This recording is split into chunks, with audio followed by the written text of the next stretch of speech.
Chapter 4 The World's Hierarchy. From a strange dream on a mountain top to now wind howling over a wheat field as the heavens roared, this is now what Leon was looking at with such vividness. His grandparents' cabin was in the distance, and he tried to approach it, but as hard as he tried, no progress was made. He gave up and just stood there, trying to process what it was that his subconscious mind was trying to tell him. Everything faded at once as Leon was awoken by a freezing sensation, and he opened his eyes. Why is it so cold? And what was that? It was so real. Still drowsy, he looked around and noticed he wasn't in the cage like before. He was now held against a rock wall. His wrists and ankles had been frozen to a cliffside of a big, luxurious room. "Awake, are we?" a voice said that Leon recognized, but not one he was familiar with. It was a man wrapped in a fur coat, but not just any fur coat. It was a coat made from a snow leopard. "You had quite the dream, didn't you?" the man said. Having finally come around from his daze, Leon recognized the man's voice almost immediately from his dream. The man was dark-skinned, with broad shoulders and a medium stature. Leon had never seen the man's face before, but the complexion and build matched what he had seen from his dream. "It's you!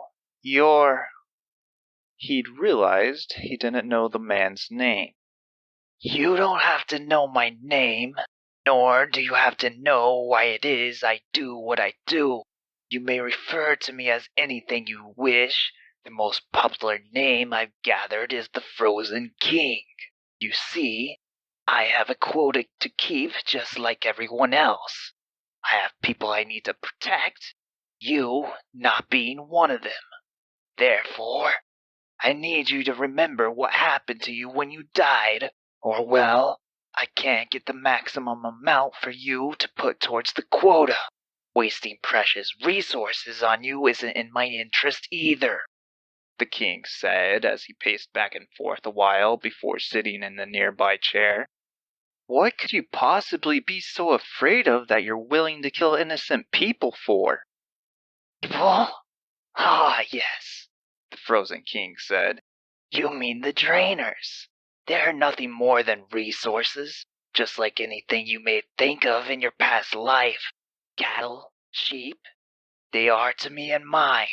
A long time ago I saw them as you are now, but, well, as they say, is a story that has come and gone. The light of humanity has been extinguished in the gods. Well, never mind that, it matters not. What's the best way to explain this to you?" He thought for a moment, and then walked closer to Leon as a wicked expression came across his face. "Say, did you like your stew? I bet you loved it. Have you ever had anything like it? Perhaps it reminded you of swine. Yes."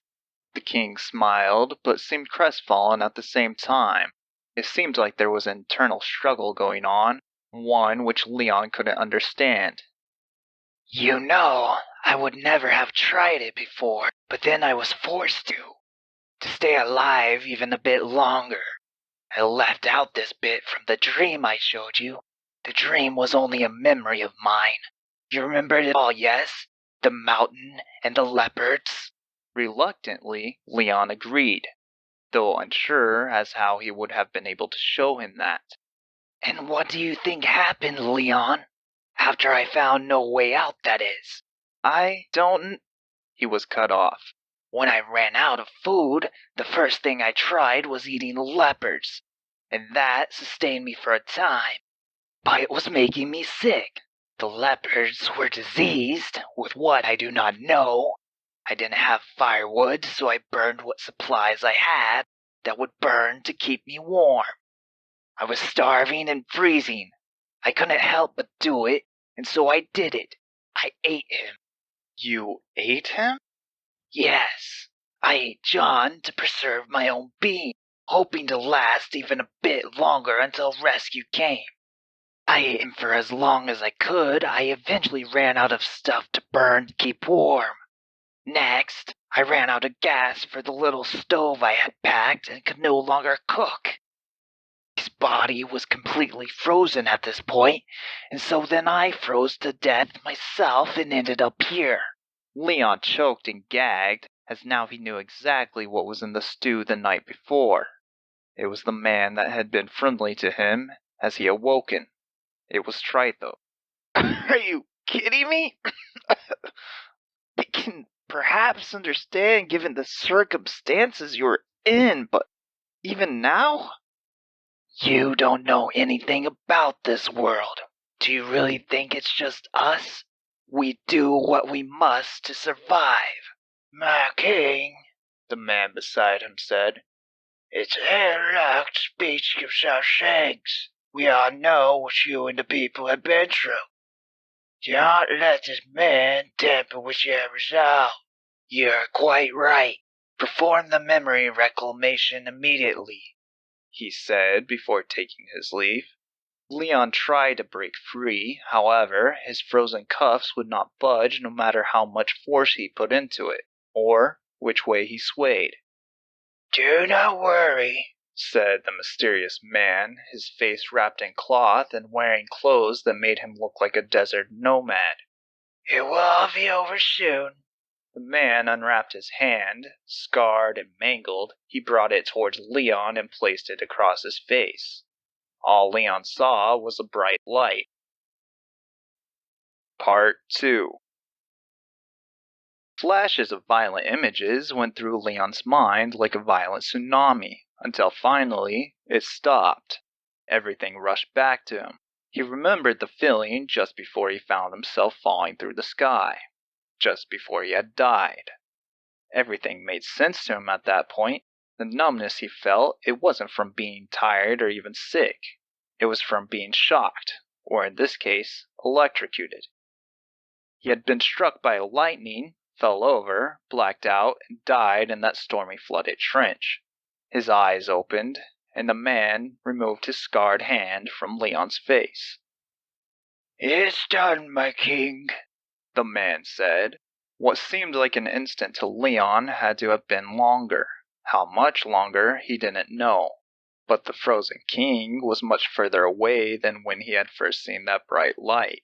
This time, he had a young toddler with him.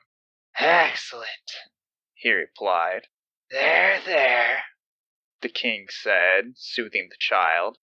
The scarred man walked away, and the frozen king approached Leon, this time with child in tow and a hint of anticipation upon his face. So do you remember now what killed you? Leon didn't reply, but simply stared at him in both pity and disgust. No matter. My associate can tell me everything you saw. What is important is what your conquest rank is.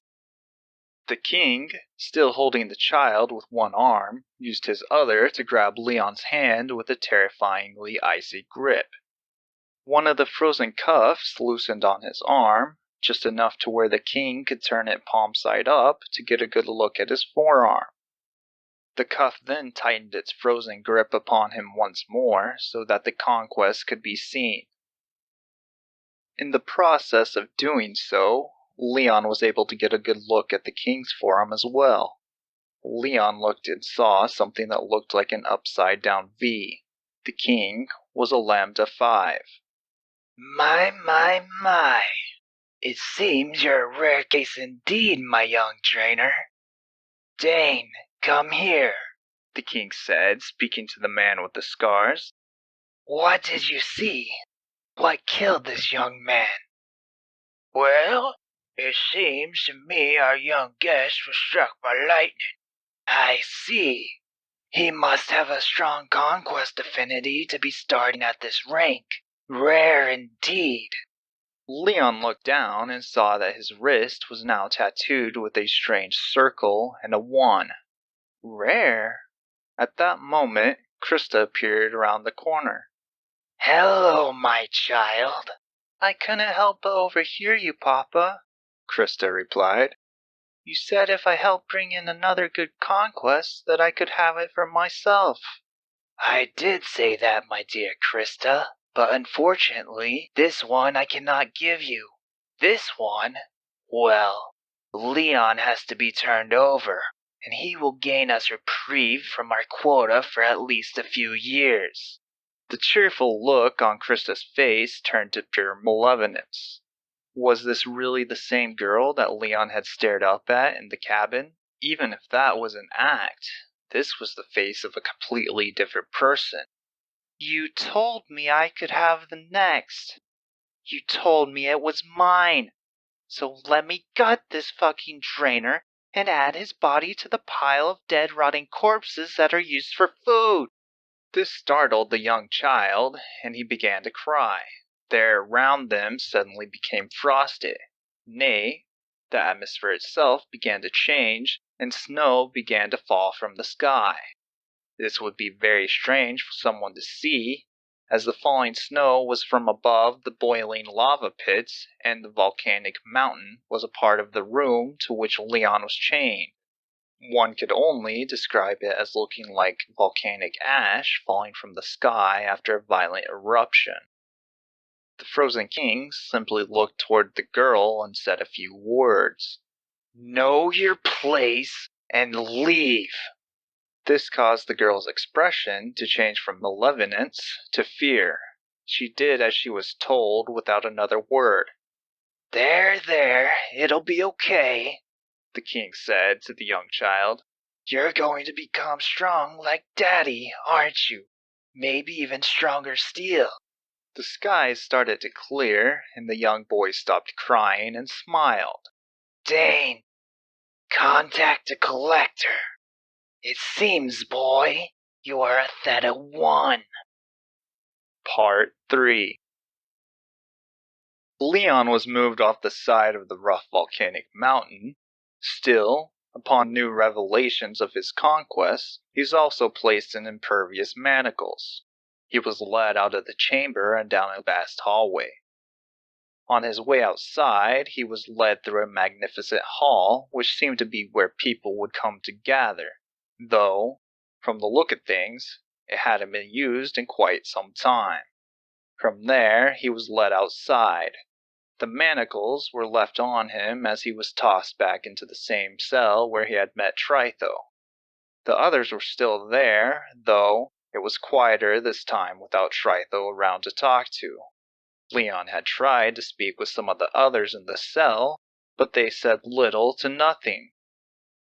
Does anyone know what a collector is? Finally, he got an answer to that question.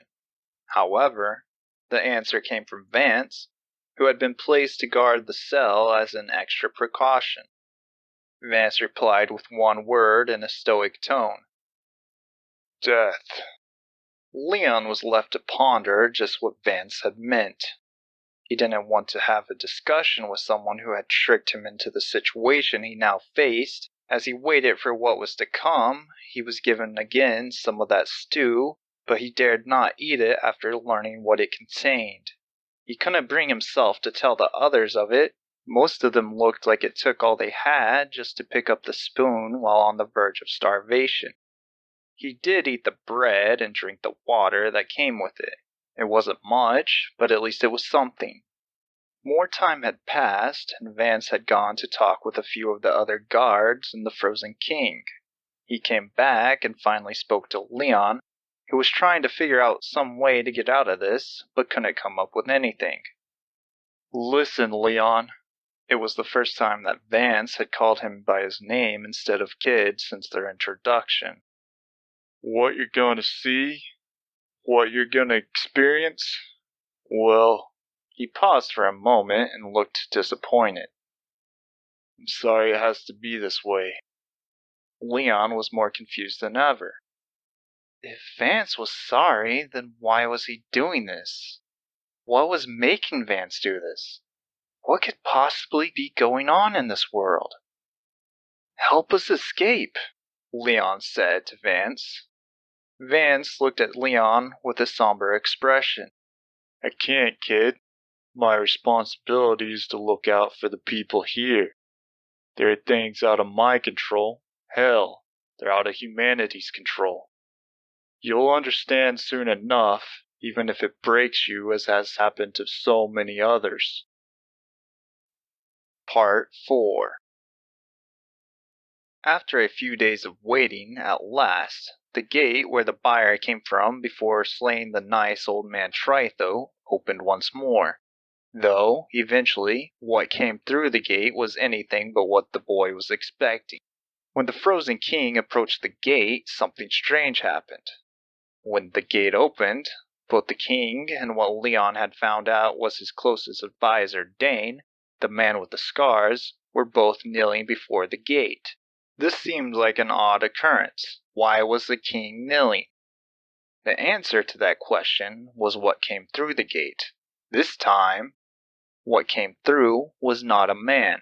No, it wasn't even human at all. What came through was exactly as Vance had described. He was also on his knees just in front of the cage, and what came through was death.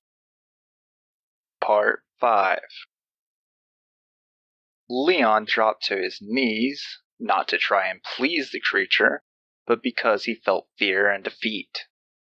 The being that walked through the door was nothing like Leon had ever imagined. Even in his wildest nightmares, he hadn't seen anything close. The being was enormous. It had to be at least 8 feet tall, wearing what seemed to be some kind of purple robe concealing most of its body. That didn't matter much, as what Leon could see was already terrifying enough. It had eyes all right, but each socket had not one, but 2 eyeballs. They were stacked almost like a figure 8, but would twist and rotate to give the creature its desired point of view. There were 4 sockets in total. 2 were smaller to the side, similar to the location that the eyes on a beaver would be. The other 2 were closer to the center of its head, like that of a human or ape, only these were about 3 times as big. The irises around the eye were pitch black, and the pupils themselves were glowing with a dark purplish tint that complemented its robe. The sclera in each socket was utterly disgusting. It wrapped around the eyes and looked like a pestilent flesh that rotted, regrowing as the eyes moved about. Upon seeing this, Leon thought that perhaps it was used as some mechanic similar to how humans blink, but of course, this was just conjecture. Beyond the eyes, things were even more terrifying. The being had no nose, yet it had a protruding section that was scaly, but at the same time, an almost filmy, slick skin. The worst part was its mouth, which took up the bottom half of its face. When it opened, it seemed as though it was a bottomless pit of death, a bottomless black hole. The entrance was littered with different layers of teeth, similar to a shark's, but not exactly. The teeth didn't seem to be made of bone or enamel. Instead, they were dark and barely visible. When looking into the depths of the creature's mouth, it had almost seemed as if they were made up of pure energy or matter.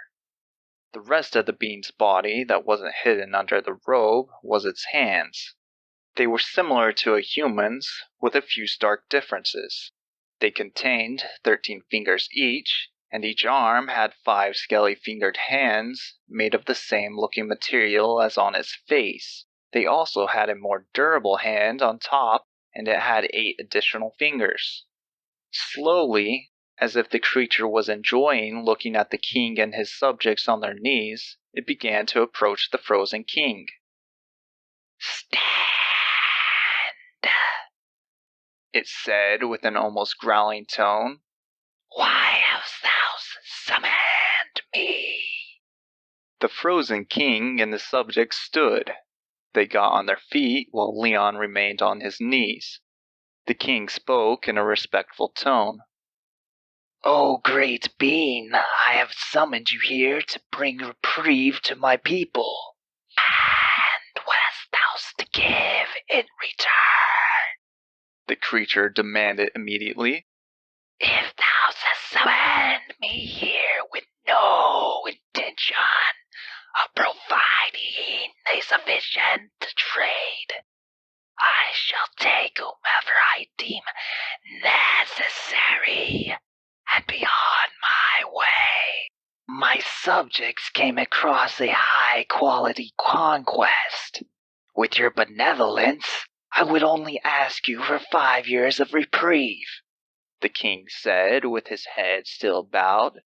I see that this person with the conquest. Where are they now? The frozen king, who now seemed much more like a frozen man, slowly pointed towards Leon.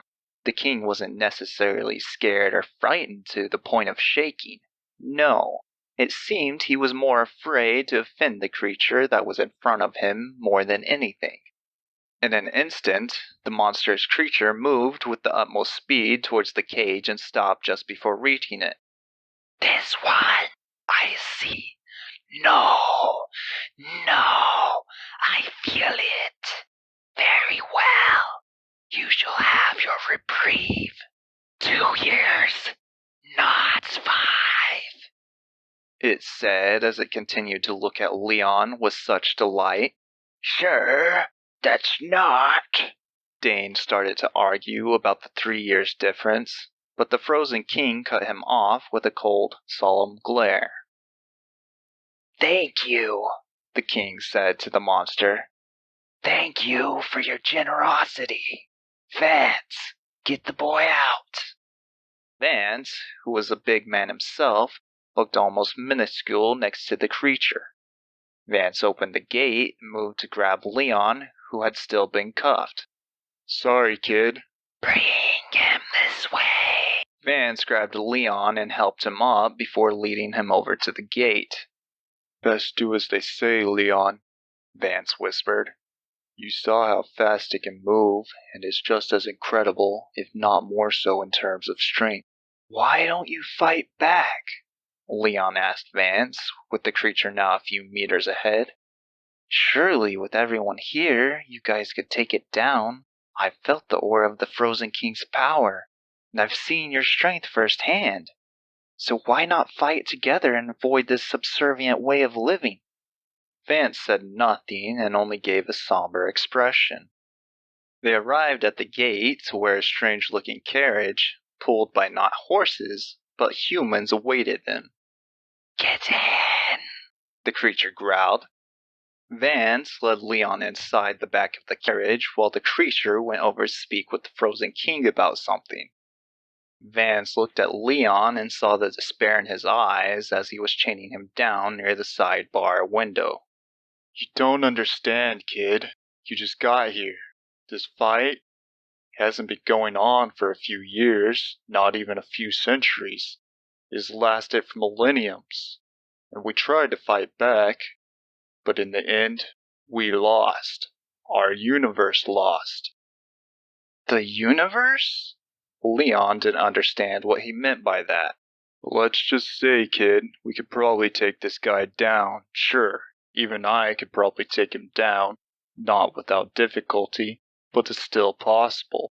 Hell, humanity could probably even fight if it was just them. The problem is they're not the top of the food chain, kid. Powerful as they are, or it is, in a sense, they were created mortal beings just the same as you and me. At least they were born that way. The main problem is they're gods. Our gods did their best to protect our universe, but in the end, failed. Few of the divine may still be out there that haven't fallen. But why do you think this place is in such a shithole state as it is? Our gods? Our protectors? They lost, kid. We lost. Leon looked more confused. We lost? Listen, kid. Every person with a high conquest is either a subject, like the Frozen King trying to protect those close to them, or they're hunted down. Earth is basically at this point left to its own for a couple of reasons. First, our gods hid and protected the entrance to our universe quite well. Even after some of the witches were tortured for centuries, they wouldn't give up the location. Second, the Dark Universe's gods, They really don't see any threat leaving it how it is.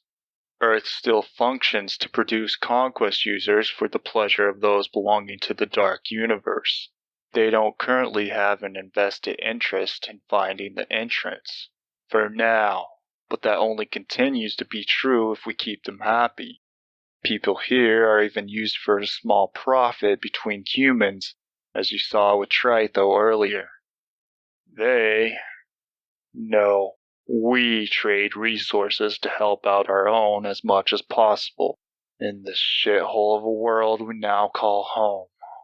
It's hell, kid, but it allows us to survive in a world where it wouldn't otherwise be possible. Leon didn't know what to think. Witches? Other universes and gods? Our gods had been defeated? In the distance, a scream was heard from Krista. Then, a sound that would seemingly change Leon's fate once more was heard. The sound of a crying child. Part 6.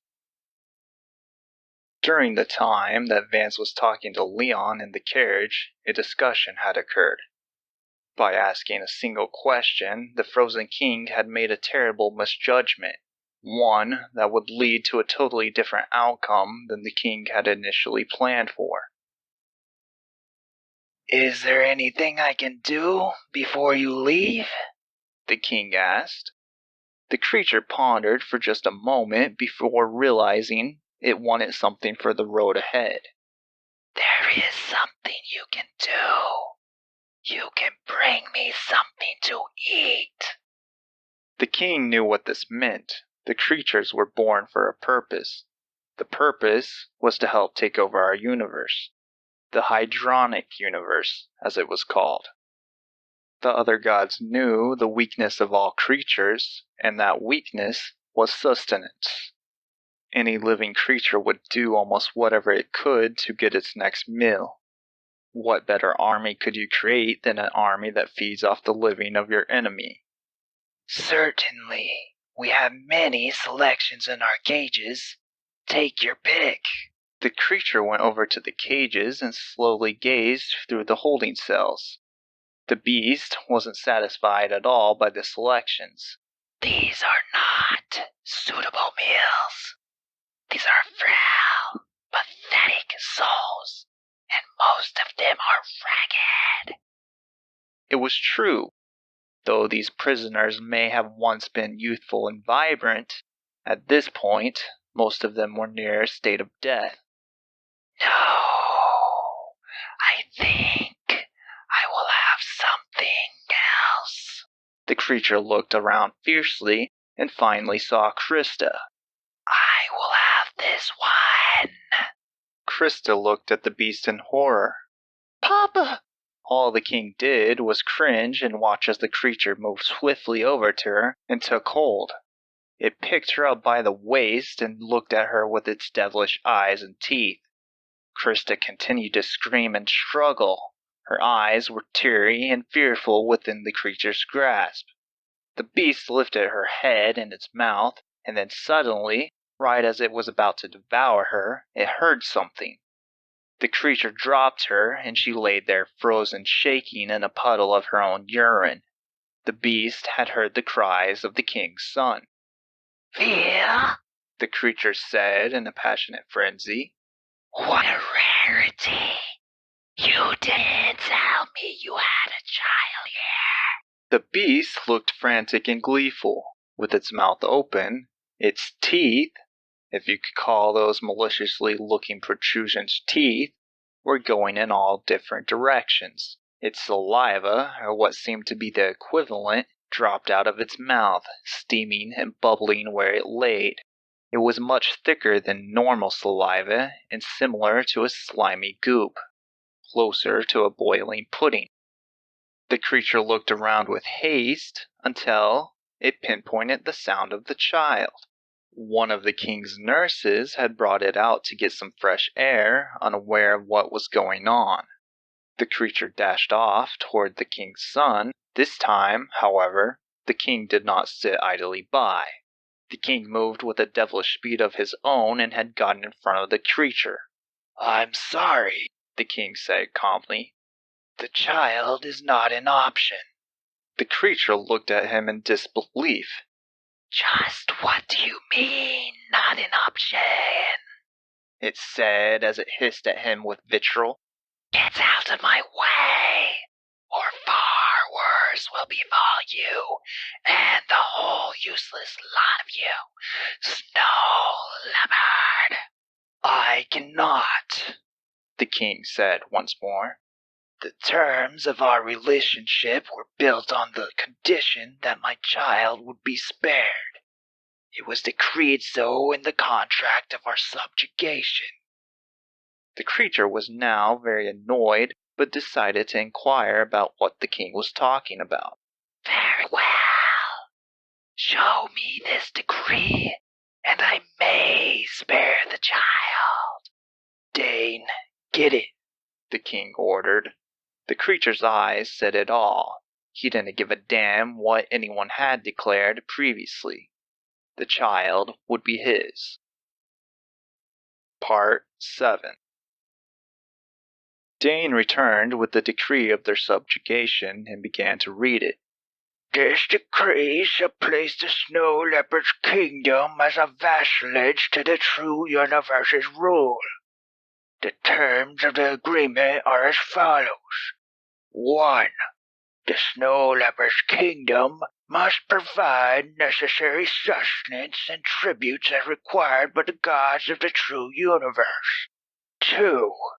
If servitude in whatever way is needed, the vassalage must oblige immediately. 3.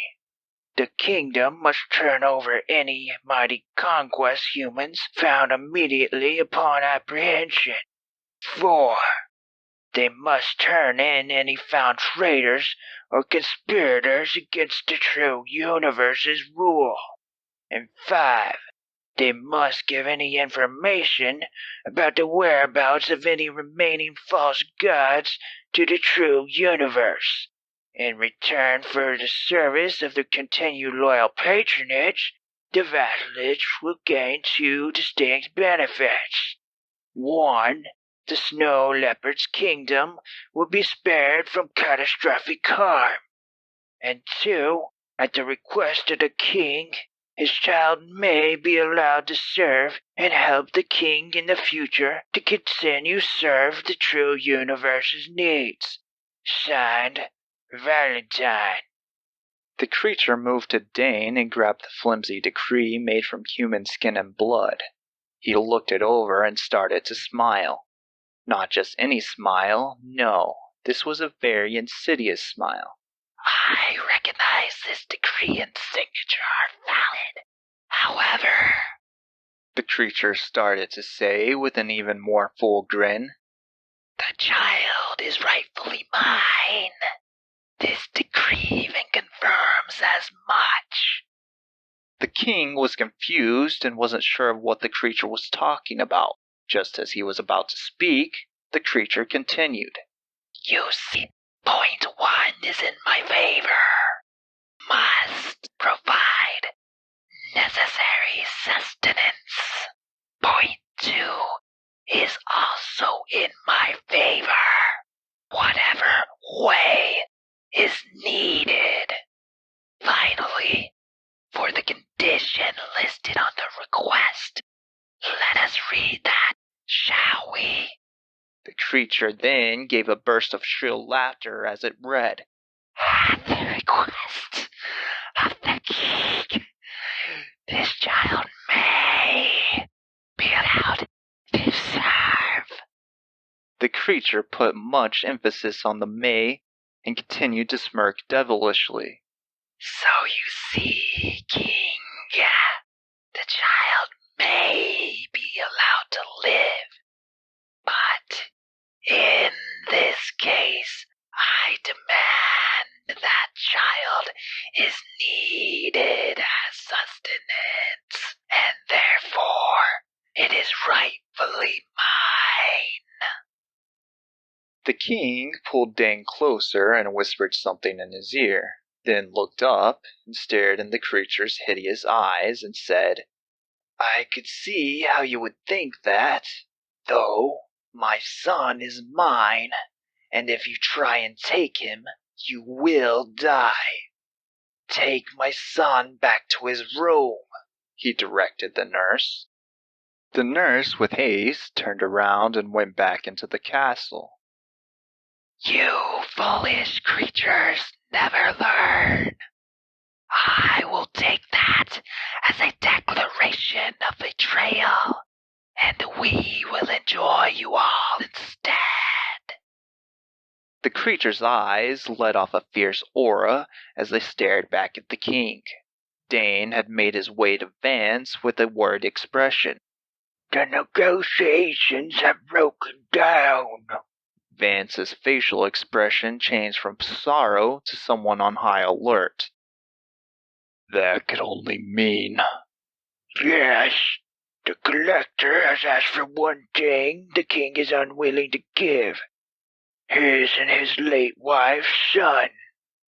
Tell me the order, now.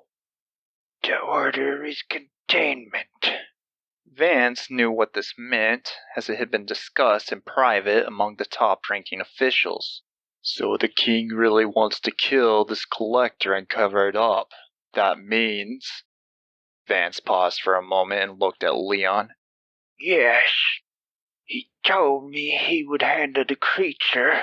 You are to get Enzo to help you handle the containment phase of the other trainers that do deal with Leon. Sorry, kid. It's nothing personal, but everyone who isn't part of the kingdom has to die. It's the only way we can ensure the safety of everyone here. As he said that, there was a loud booming noise that came from where the king was. The fight had begun. I'll make it quick, kid. It'll at least be better than what you would have had to go through. Vance reached for Leon's neck, and just before he reached it, someone else had grabbed Vance by the arm. Containment, you say? My, that is a very peculiar idea indeed. What did you say, Leon? Leon looked and saw what looked like an almost ordinary man coming out of the shadows.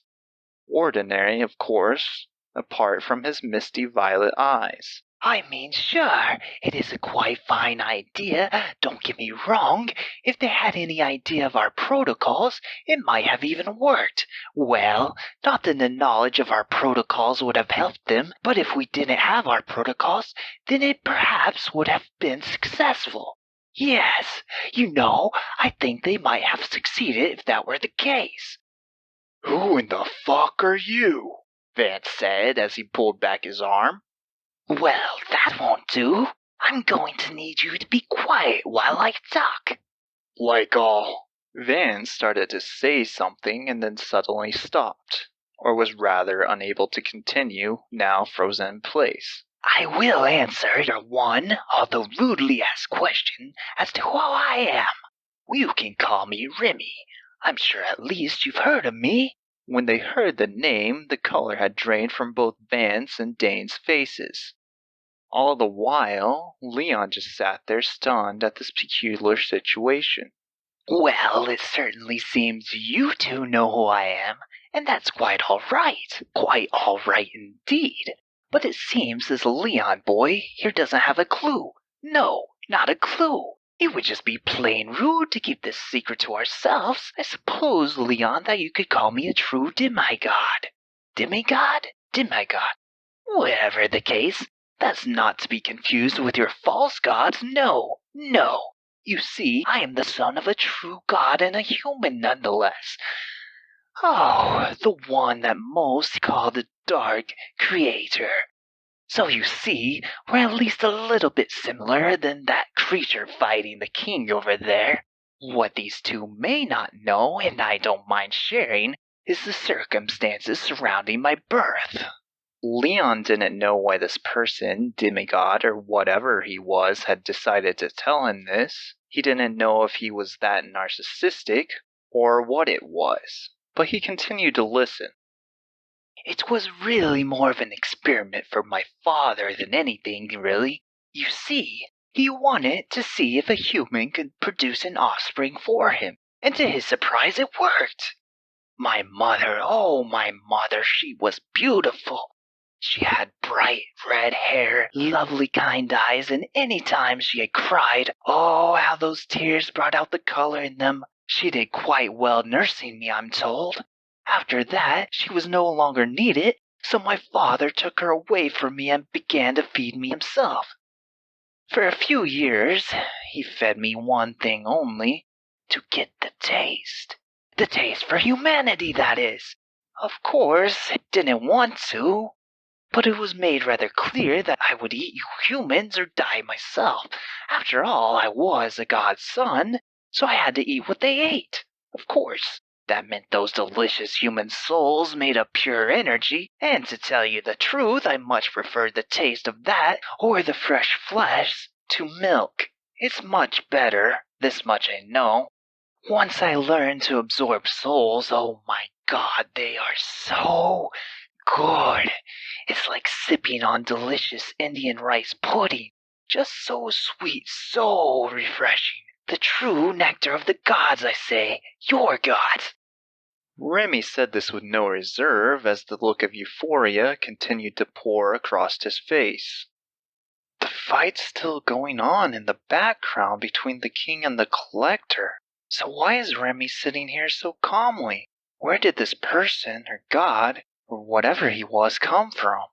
One moment there was nothing, and the next, he was right here telling me all his life story, after silencing Vance. What's going on? Leon was confused at this point, and rightfully so. None of this made sense to Dane or Vance, let alone Leon, who was clueless to most things in this world. Still, this strange event continued. Key! Dane turned his head and started to yell, but before he could finish, Remy put his finger to his lips, quieting him and stopping him in the same manner that he had Vance. Now, where's the fun in that? Just sit there like good little snacks and enjoy the fight. Isn't it just marvelous to watch and enjoy things in leisure?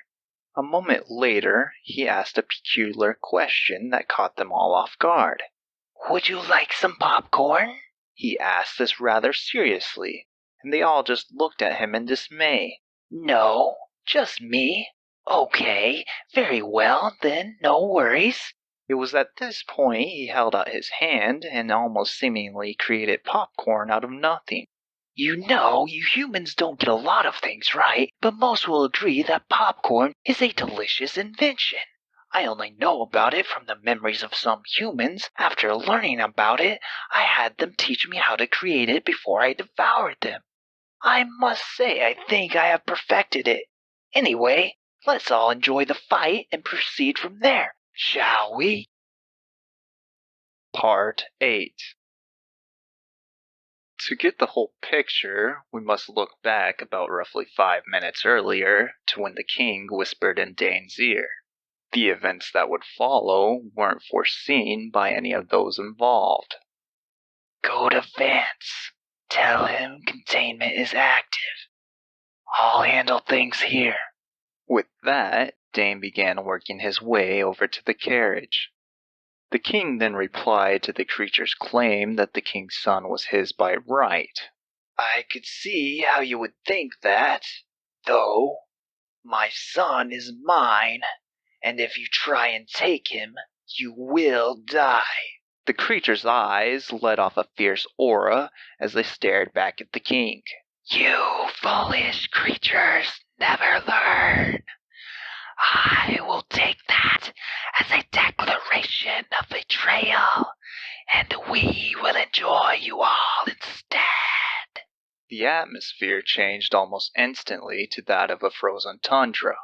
The boiling lava pits next to the king slowed to a calm, almost molasses texture. Everyone stay back.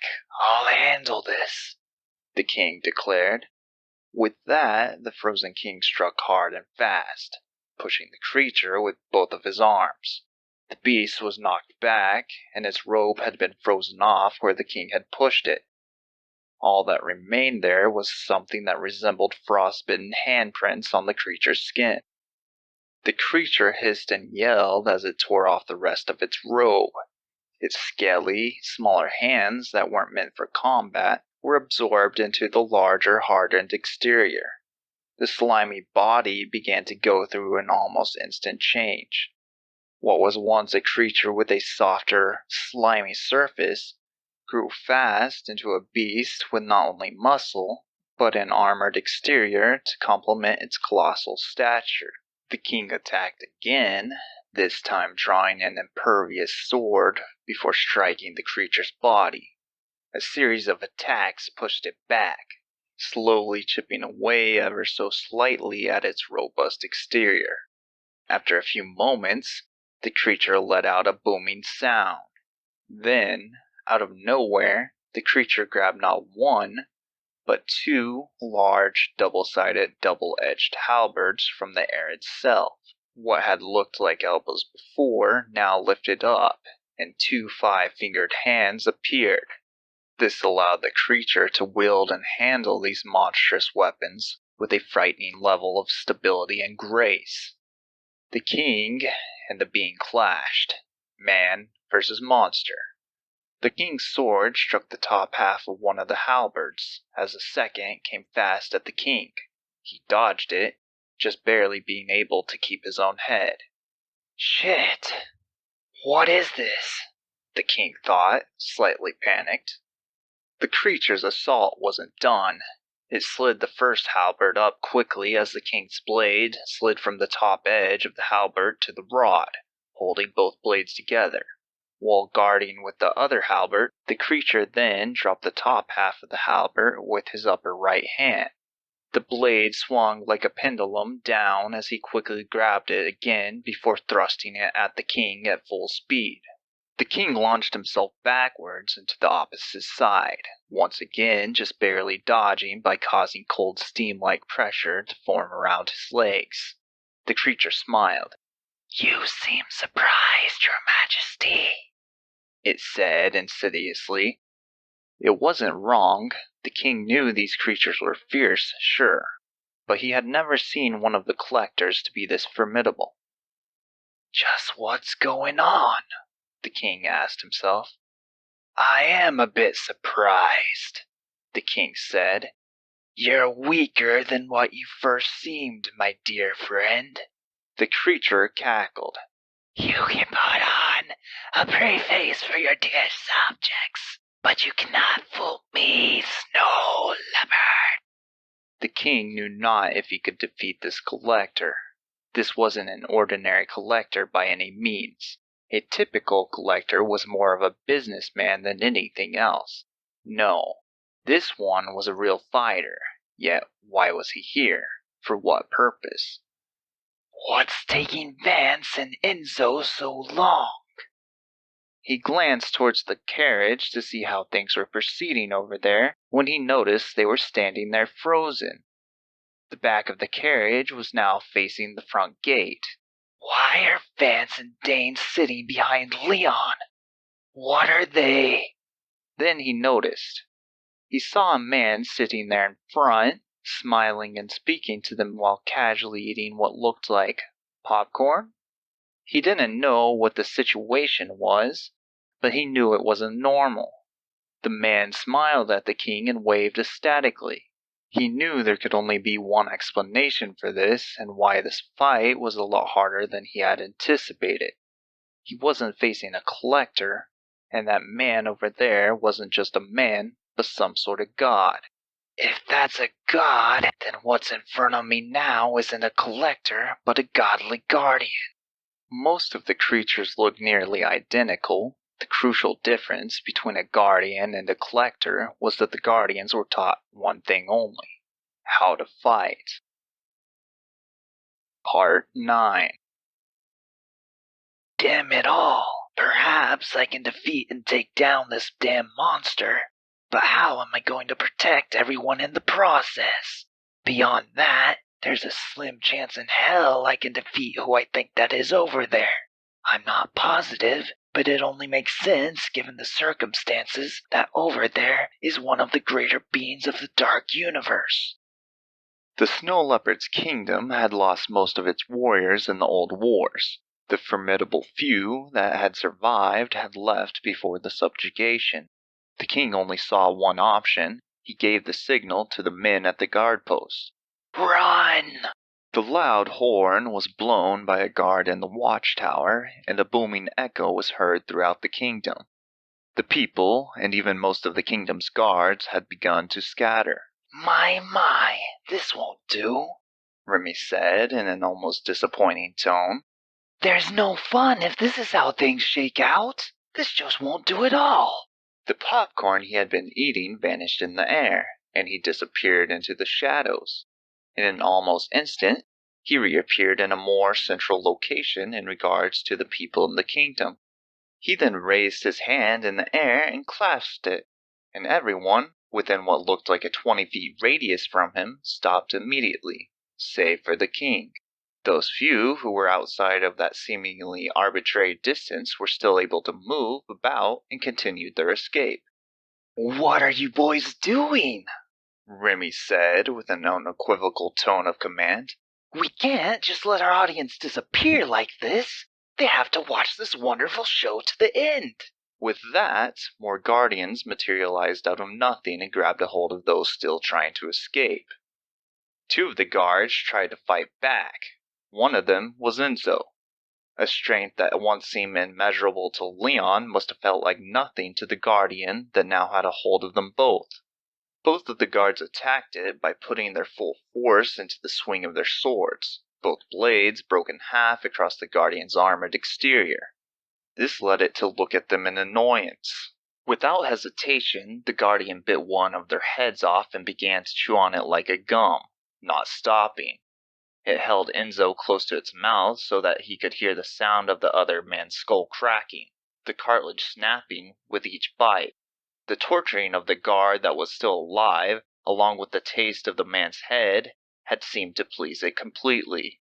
What do you think you're doing? Remy said with a disappointing look. We can't have an audience if you eat them all. The guardian dropped the man's dead body, blood flowing out from where his head had been. It then began to spit out what remained of his head until Remy motioned to it that it was fine. It put Enzo down and kept a firm hold of him by the shoulder. The man's face was full of terror, trembling. No one else is to kill any of these lovely members, and none of you try to escape, or I may just recant that declaration. Take me and let them go, the king said as he looked around to what seemed like checkmate at this point. In his mind, there would be no escaping, no victory. Only defeat was assured. Oh, my good sir, you seem to be misunderstanding something here. I'm not here to interfere with this fight, neither are those around. It is just that, well, it was getting interesting, you see. I don't want anything to prevent it from reaching its splendid climax. What game are you playing? Remy noticed the look on the king's face that could have told him every card in his hand had this been a high-stakes game of poker. Don't mistrust me so easily. There are no tricks indeed. I'll even make you a deal if you can defeat your opponent in front of you. I will grant you clemency. Moreover, I will grant you your original request of 5 years reprieve for the lovely Theta that you have procured. To sweeten the deal, I will allow your son 100% protection from future requests of sustenance. No loopholes or ambiguous words to put him at risk in the future. I guarantee it. The king looked at Remy in disbelief. This deal seemed too good to be true, which he knew 9 times out of 10 usually meant that it was. While the fight itself would not be undemanding, there had to be some sort of catch or punishment for basically committing treason. Perhaps there was no catch, but what was the alternative if he somehow lost? And if I lose? The king said with doubt. Well, of course, we must give the victor something. There will also have to be some punishment for conspiring to kill an envoy. I think it's fair to say 2 things will happen if you lose, my dear king. You've been good otherwise until today. Your kingdom has provided all that it has been asked, and it's not like I can't relate to your struggle. I know it's a hard situation for you. With that being said, the first thing, instead of the 5 years request of reprieve, you will of course be given none. And the second? Well, we must reward the victor. As originally requested, your son will be fed to my dear guardian over there, and you will be given a front row seat to watch it happen. The guardian let out a peal of hideous laughter. You are too kind, my lord. I think these terms are more than fair. However, you must not kill the king, only incapacitate him. As I've said before, this kingdom will be allowed to continue to serve. And it can't serve without its king, after all. The king sat there stunned, having come to terms with what was at stake. He sat up, ready with a renewed fervor in his eyes. He wasn't in a position that he could refuse these terms. He had to go all in for his son's sake. You both agreed to these terms, I assume? He then yelled out in his seemingly ordinary grandeur style. Well then, ladies and gentlemen, without further ado, let this fight continue.